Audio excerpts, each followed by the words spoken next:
व्यापार जमत नाही, मराठी माणूस उद्योगात यशस्वी होत नाही, या मानसिकतेखाली आम्ही सतत दबतो आहोत.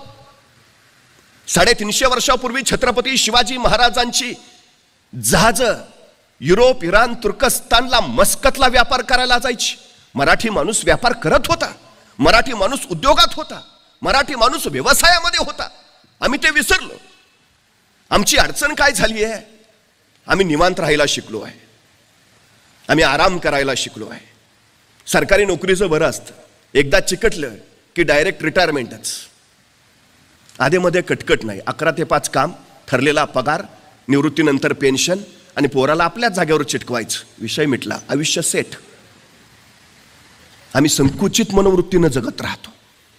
अधिक काही मिळवावं, अधिक काही करावं, ही अधिकची भावना आमच्यात नाही. ही आमची सगळ्यात मोठी अडचण आहे. हा सगळ्यात मोठा विषय आमच्यात आहे. आणि त्याच्याही पेक्षा जर वेगळं काही करायचं झालं तर आमचे आसपासचेच लोक सांगतात, जमणार आहे का, होणार आहे का, त्याचं काय झालं माहित नाही का. मी पहिली गोष्ट सांगतो, ही नकारात्मकता पेरणाऱ्यांच्या कोशातनं पहिल्यांदा स्वतःला बाजूला करा. SPI अकॅडमीत या, इथं सगळे सकारात्मक ऊर्जा पेरणारी लोक आहेत, तुमचा उत्साह वाढवणारी लोक आहेत, तुम्हाला प्रोत्साहन देणारी लोक आहेत. हे सगळ्यात महत्त्वाचं आहे. माणसं यशापेक्षा अपयशाचीच भीती जास्त घालतात कुठल्याही नव्या क्षेत्रात उतरायचं झालं तर. आमची सगळ्यात मोठी अडचण आहे. एक जण दुःखी होता, निराश होता, सतत संकट, सतत अडचणी, सतत प्रश्न. एका साधूकडे गेला, मला म्हटलं सुखाचा मंत्र द्या हो, सुखाचा काहीतरी मार्ग सांगा. रोज कटकटी, रोज प्रश्न, रोज समस्या, रोज अडचणी, काही ना काही आहेच. साधू म्हटले, तुला मी सुखाचा मंत्र देतो, फक्त माझं छोटंसं काम करायचं. म्हणे काय? म्हणे शेजारी माझे सगळे उंट ओळीनं बांधलेत, आज रात्रीचा या उंटांना पहारा दे.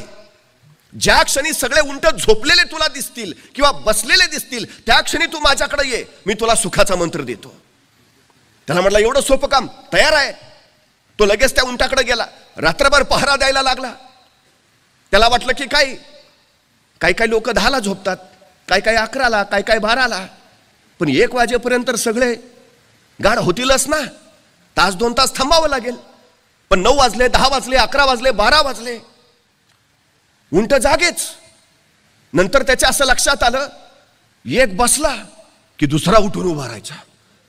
आता हा बसेल म्हणून वाट बघावी, तो बसला तोपर्यंत तिसरा उठून उभा राहायचा. आता तिसरा थोड्या वेळात बसेल, तो बसला तोपर्यंत चौथा. अख्खी रात्र त्यातच गेली. सकाळी साधू त्याच्याकडे गेला, काय रे तू आला नाही सुखाचा मंत्र मागायला? अहो म्हटलं, तुम्ही काय सांगितलेलं? ज्या क्षणी हे सगळे उंट एका वेळी बसतील किंवा झोपतील त्यावेळी माझ्याकडे, रात्रभर थकून गेलो, टक्का जागा आहे, अशी वेळच आली नाही की ज्या क्षणी सगळे उंट बसलेत किंवा झोपलेत, एक बसला की दुसरा उठतोच आहे. साधूंनी सांगितलं, बाळा आयुष्याचं नेमकं असंच आहे. एक संकट संपलं की दुसरं आपोआप उठून उभा राहत असतं. ही मालिका अखंडपणे चालू असते. सुखाचा मंत्र म्हणजे नेमकं काय? या संकटावर मात करत विजयाची वरमाला स्वतःच्या गळ्यात घालून घेणं आणि नव्या आव्हानाचा मुकाबला करण्यासाठी पुन्हा स्वतःला सज्ज करणं, ही प्रक्रिया जी आहे ना, ती खऱ्या अर्थानं जिवंतपणाचं लक्षण आहे. आणि हेच तर सगळ्यात मोठं यश आहे. हा सगळ्यात मोठा भाग आहे. संकट येतच राहणार आहेत. संकटांची भीती बाळगून तू जर पाऊलच पुढे टाकायचं नाही ठरवलं तर तुझ्या हातून आयुष्यात काही होणार नाही. ही सगळ्यात अडचणीची गोष्ट आहे. एकाला सांगितलं 3 किलोमीटर जायचं आहे, रात्रीचा तेवढा प्रवास कर आणि उजेडासाठी हा कंदील घे. त्यांनी कंदील हातात घेतला. दुसऱ्या दिवशी सकाळी आला तर तो कंदील घेतलेला माणूस आहे तिथंच. अरे काय झालं, तू गेला नाहीस का? म्हटला, जाऊ कसा? ह्या कंदिलाचा प्रकाश फक्त पावलापुरताच पडतोय, अंतर तर 3 किलोमीटर गाठायचं आहे. तो म्हटला, वेड्या माणसा, पाऊल तर उचल, प्रकाश तुझ्या बरोबर आपोआप येत राहील. आमची अडचण काय आहे? आम्ही पाऊलच उचलत नाही. मग एवढासा प्रकाश आहे, कसा पुरायचा, मला तर सड. अरे तू का काळजी करतो? प्रश्न साधे साधे असतात, आम्ही त्यात स्वतःला इतकं अडकून ठेवतो. समस्या छोटी का मोठी हे समस्या ठरवत नाही, ते आपण ठरवत असतो. तुमची मानसिकता काय आहे त्याच्याकडे पाहण्याची, तुमची दृष्टी काय आहे त्याच्याकडे पाहण्याची, तुमची दृष्टी ठरवत असते. समस्या प्रत्येक छोटीच असते, आम्ही तिला मोठं करून पाहत असतो. चुटकी सरशी सुटली की छोटी आणि सुटली नाही की मोठी, नाही, समस्या ठरवतच नाही. थॉमस लिप्टन तुम्हाला माहिती असेल, चहाच्या व्यवसायामध्ये उतरला. धंद्यात प्रचंड नुकसान झालं, पण त्यांनी ठरवलं उतरलोय ना सोडणार नाही. एका मोठ्या जहाजामध्ये त्यांनी सगळे चहाचे बॉक्स त्याचे भरले आणि व्यापाराला दुसऱ्या देशी जायचं म्हणून निघाला. जाता जाता समुद्रात प्रचंड मोठं वादळ झालं, जहाज भरकटलं. आता बुडतं की काय अशी अवस्था निर्माण झाली. तेव्हा जहाजाच्या कॅप्टननी सांगितलं, जहाजात जे जड सगळं आहे ते जड सामान पटकन उचलून समुद्रात फेकून द्या, नाहीतर आपण बुडलोच. तेवढा एकच मार्ग आहे वाचण्याचा. या थॉमस लिप्टन पुढे प्रश्न पडला, एकतर नवीन चहाचा व्यवसाय टाकलाय, त्यात एकतर धंद्यात आधीच खोटी झालीये, आणि आता हा बाबा म्हणतोय सगळा माल उचलून समुद्रात टाका, म्हणजे मेलोच. दुसरा कुणी असता तर माल टाकायच्या रीतीनं स्वतःला समुद्रात बुडवून घेतला असतं. उपयोग काय आहे आता. पण त्यांनी त्या संकटात सुद्धा संधी शोधली. बॉक्स फेकावेच लागणार आहेत जीव वाचवायचा असेल तर, पण त्या चहाच्या बॉक्सवर, प्रत्येक बॉक्सवर तिनं लिप्टनचा चहा प्या, ताजा लिप्टनचा चहा प्या असं लिहायचं आणि तो बॉक्स समुद्रात टाकायचा. त्याला खात्री होती उसळणाऱ्या समुद्राच्या लाटांवर हे चहाचे बॉक्स तरंगत तरंगत अनेक देशांच्या किनाऱ्यावर पोहोचतील आणि अनेक देशांना माझ्या चहाची ओळख होईल. अनेक देशांमध्ये माझा चहा पोहोचेल. हे संकटच मला उद्याची संधी निर्माण करून देईल. आणि ते खरं झालं. वादळ शमलं, त्यांचं जहाज लंडनच्या किनाऱ्यावर लागलं. थॉमस लिप्टन किनाऱ्यावर उतरला आणि त्यावेळी त्यांनी पाहिलं लंडनच्या त्या किनाऱ्यावरची लोक लिप्टन चहा पित होते. त्यानंतर मात्र लिप्टननं मागं वळून पाहिलं नाही. संकट संधी देतात.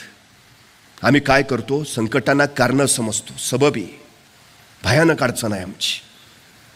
का कारण देतो आम्ही, मला प्रश्न पडतो.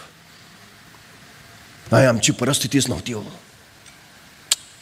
शिक्षणच घेता आलं नाही हो, जातो म्हटलं मुंबईला जाऊच दिलं नाही हो. अफाट कारणं असतात. मी वारंवार सांगतो, संकटांचं संधीत रूपांतर करता यायला हवं. तुम्ही गरीब आहे ना, अरे उत्तम, ही तुम्हाला श्रीमंत होण्यासाठी मिळालेली सर्वोत्तम देणगी आहे, सर्वोत्तम संधी आहे. लोक म्हणतात ना जरा मंद आहे, बुद्धी कमी आहे, अरे उत्तम, विद्वान व्हायला मिळालेली ही तुम्हाला सगळ्यात मोठी संधी आहे. यश कुणाला सगळ्यात जास्त मिळतं, जे श्रीमंत आहेत त्यांना नाही, जे गरीब आहेत त्यांना. कारण गरिबांना श्रीमंत व्हायची संधी असते आणि श्रीमंतांना सबबी सांगण्याची संधी मिळते, गरज नसते. मी श्रीमंत असतो तर मग मी SPI अकॅडमीला लगेच प्रवेश घेतला असता. वेडायस. ज्या अवस्थेत तू आहेस ना, ज्या परिस्थितीत तू आहेस, त्या परिस्थितीतनं वर काढायला तुला हीच उत्तम संधी आहे. संकटांना संधी का नाही मानत आम्ही? सगळ्यात महत्वाचा विषय आहे. शत्रू आले. मी छत्रपती शिवाजी महाराजांना आंतरराष्ट्रीय कीर्तीचा योद्धा मानतो. याचं कारण माहिती आहे, आपल्या 50 वर्षाच्या कालखंडात शिवाजी महाराजांवर अनेक शत्रू चालून आले, पण त्यातले फक्त 2च भारतीय होते. मी आंतरराष्ट्रीय का म्हणतो त्यांना, फक्त 2 भारतीय होते. एक मिर्झा जयसिंग आणि दुसरा अफजल खान. हे फक्त 2 भारतीय, उर्वरित सगळे भारताबाहेरचे होते, परकीय होते, परदेशी होते. आणि महाराजांनी त्या सगळ्या परकीयांचा विरोध केला, सगळ्यांचा पराभव केला. म्हणून जगात त्यांच्या तोडीचा दुसरा योद्धा नाही, जगातल्या सर्वोत्तम योद्ध्यांचा शिवाजी महाराजांनी पराभव केला आहे. पण ज्यावेळी महाराजांच्या लक्षात आलं हे इंग्रज असतील, पोर्तुगीज असतील, डच असतील, हे समुद्रावर हल्ला करतायत, जमिनीवर जन्माला आलेला हा राजा पाण्यावर युद्ध खेळायची महत्वाकांक्षा राखून राहिला. समुद्र आमचा, पण त्या समुद्रात जहाज उतरवायचं झालं तर पोर्तुगीजाची परवानगी लागते. कसं सहन करतील महाराज? हा देश आमचा, मग इथं उद्योग ही आमचेच हवेत, व्यापार ही आमचाच हवा. आम्ही का नाही विचार करत? हा माझ्या महाराष्ट्रात इथं येणारा माल कुठून येतो, तो कोण निर्माण करतो? माझ्या पोरांच्यात क्षमता नाही, माझ्या पोरांच्यात कौशल्य नाही, की माझ्या पोरांच्यात बुद्धी सामर्थ्य नाही? परक्याने व्यापारी म्हणून यावं आणि राज्यकर्ते बनावं अशी अवस्था वारंवार का येते? कारण आम्ही फक्त चाकरमानी म्हणून घ्यायला धन्यता मानतो. नोकरी हा आमचा धर्म बनतो. स्वतंत्र काही करावं, नवं काही निर्माण करावं ही जाणीव आमच्यात निर्माण होत नाही. याचा फायदा इतर घेतात, ही सगळ्यात मोठी गोष्ट आहे. रिकाम्या जागा आहेत म्हणून ते येतात. ह्या रिकाम्या जागा जर आम्ही भरून टाकल्या तर अडचण काय आहे?